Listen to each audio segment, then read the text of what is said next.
రాబోతున్నారు. ఎవరైతే ఆశతో అడుగుతారో వారిని దేవుడి రాత్రి కాల సమయంలో దర్శిస్తారు. సమస్తం మర్చిపోండి. ప్రభా నా దగ్గరికి రండి ప్రార్థన చేయండి. మీరు అందరూ ప్రార్థించండి, అందరూ ప్రార్థించండి. రండి ఆయన నా దగ్గరికి రండి. నా సమస్యలు ఎన్నో నీకు తెలుసు. నా సమస్య ప్రజలకు చెప్పుకోలేను. నీ సమస్యకు నువ్వే పరిష్కారం ఆయన. హల్లెలూయా. ప్రార్థించండి, ప్రార్థించండి. రత్నరాసులేవి నీకు కూడా రావు, మధ్యమైన నీ దేహం పలికి రాదు దేనికి. మళ్ళీ పర్రా. రత్నరాసులేవి నీకు కూడా రావు, మధ్యమైన నీ దేహం పలికి రాదు దేనికి. ప్రభువునందే రక్షణ తొలగించు భ్రమలన్నీ కనుగొనుము సత్యాన్ని. తొలగించు భ్రమలన్నీ కనుగొనుము సత్యాన్ని. విశ్వసించు యేసుని విడిచిపెట్టు పాపాన్ని.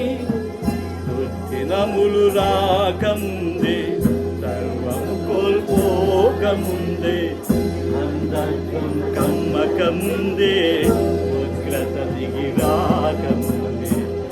అందత్వం కమ్మకముందే ఉగ్రత దిగి రాకముందే. స్మరించు రక్షకుని అనుకూల సమయమున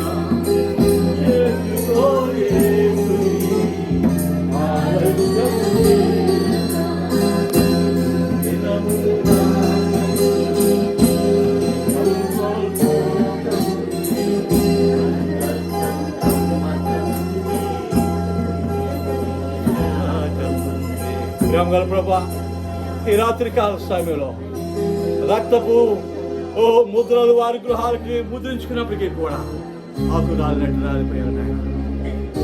ఈ రాత్రి కాల సమయంలో నీ రక్తం చేత కడగబడిన మేము రాలిపోకుండా అయ్యా, మేము ఆగిపోకుండా నీవిస్తానని వాగ్దానం చేసినటువంటి రాజ్యంలో ప్రవేశించుటకు నాయన నిబ్బరము కలిగి బలము పొంది నాయనా నీవు మా ముందు నడుస్తూ ఉండగా నీ అడుగులో అడిగేసి నడిచేటటువంటి లోకమును పెంటవరించుకుని నీ అడుగులో అడిగేసి నడుచుకునే పాటలు నాకు నడిచేది. అనేక సార్లు మేము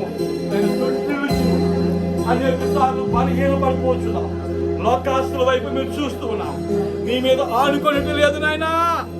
నీ వాక్యాన్ని బట్టి నడవడం లేదు నాయన. ఇదిగో స్థిరులము గాను కథలు వారం గాను విశ్వాసమందు బలము పొందినటువంటి వారం గాను నీ రాజ్యములకు హక్కుదారులుగా ఉండడానికి నన్ను మమ్మల్ని రాత్రి కాల సమయంలో నీ వాక్యం ద్వారా ముద్రించమని శిఖరంధకార శక్తులను నదుడి నేస్తున్నాములో లయపరుస్తూ ఉన్నాం. అద్భుత అగ్నిని ఈ విత్తబడిన విత్తనాల మీద కంచిగా ఉంచుతూ ఉన్నాను. మా జీవితాలు కట్టుకొండకు ఈ వాక్యము యేసయ్య బలము గల శక్తి గల ప్రభు వాక్యముగా ఉండినట్లు చేయమని బ్రతులాడుచు.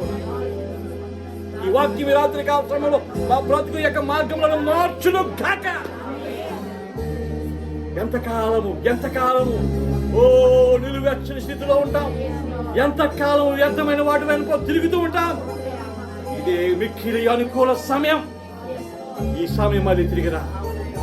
అనేకులు రాలిపోయారు, అనేకులు ఆగిపోయారు, అనేకులు మరణించారు. నువ్వైతే మరణించకూడదు. కానీ నా ప్రభుత్వం ఉండాలి, మన ప్రభుత్వం ఉండాలి. ఇక్కడికి వచ్చిన ఏ ఒక్కరు నాయనా నన్ను విడిచిపెట్టకండి, నాయనా నన్ను విడిచిపెట్టకండి. ఈ వాక్య విత్తనాల ద్వారా నన్ను నూరంతలుగా ఫలించు. నా కుటుంబాన్ని కట్టండి, మా బంధువులను కట్టండి. మా కుటుంబంలో ఏ ఒక్కరు విడిచిపెట్టకూడదయ్యా. అయ్యా ఇంత గొప్ప రక్షణను మేము నిర్లక్ష్యం చేయకూడదు నాయనా. మమ్మల్ని కట్టండి నాయన. వచ్చిన చెల్లి తమ్ముడు అందరూ ఒక్కొక్కరిని పేరు పెట్టారు. దీవించి ఆశీర్వదించండి, ఫలింప చేయమని ఎదుగుతున్నాను మా పరమ తండ్రి.